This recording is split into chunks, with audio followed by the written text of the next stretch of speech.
13 کلن سجاد احمد د مردان ضلع اوسیدونکو دي او په خپل تربیتي ورکشاپ کې خصوصي خلکو ته تربیه ورکوي چې په ټولنه کې د کار کولو جوګه شي.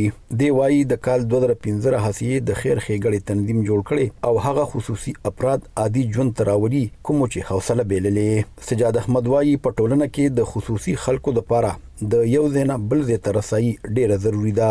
د معذور انسان لپاره ویلچیر خو ضرورت دی او د ضرورت سره هغه ټرین کول هغه واپس خپل سټیج ته راوستل دغه کار مونږ کوو او په دې کې الحمدلله سپاینل کارډ مونږ سره اوس هم ریسنټلی داسې کسان دي چې حد دا چې خودکشۍ ته تیار ځکه چې بیډ ریسټ نه چا سپورټ او نه تلګ راتګ همونږ دومره کړه چې هر جمعه پر ورځ مونږ سره گیم کوي او زمونږ نه تکړه دي. سجاد احمد وايي د 3 کالو چې پولیو ناروغي دواړه خپې متاثر کړي او کله چې عادي ژوند تراغلو نو دغه کمزوري په خپل ژوند کې خنډ نه دی جوړ کړي. دی وايي په تنظیم کې وسره 1500 کسان رجسټر دي او دغه خصوصي کسانو ته د ویل چیر د بیا رغونې د جامو ګنډلو او د سنگار چلونه ورخایي.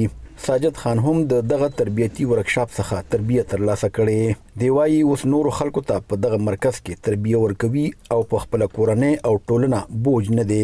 روزګار هم کو خپل ټایم نه ټایم وباس خپل مرګرو لم ټایم ورکو چې ما سره کوم ملګری دکان کې کار کوي یو سپیشل پرسن هغه ما سره الته کی چې کوم لګډيري نشم رسیدي وته د دفتر کې هغه متوي دلته راځي دلته کې هر څه موجود دي اوزار شته ماشينان او شي برابر دي نو چې هغه په کم کار نه دا کېږي دلته زموږ کوشش دی چې هغه توخه.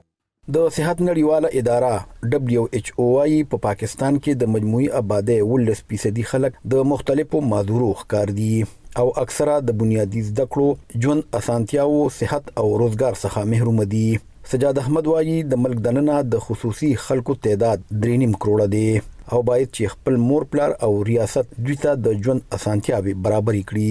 سپیشل پرسن ظلم نیمي بالکل چې خپل ډیسیبلیټی ته ګوري معذوریت ګوري ناغه بس ختمي.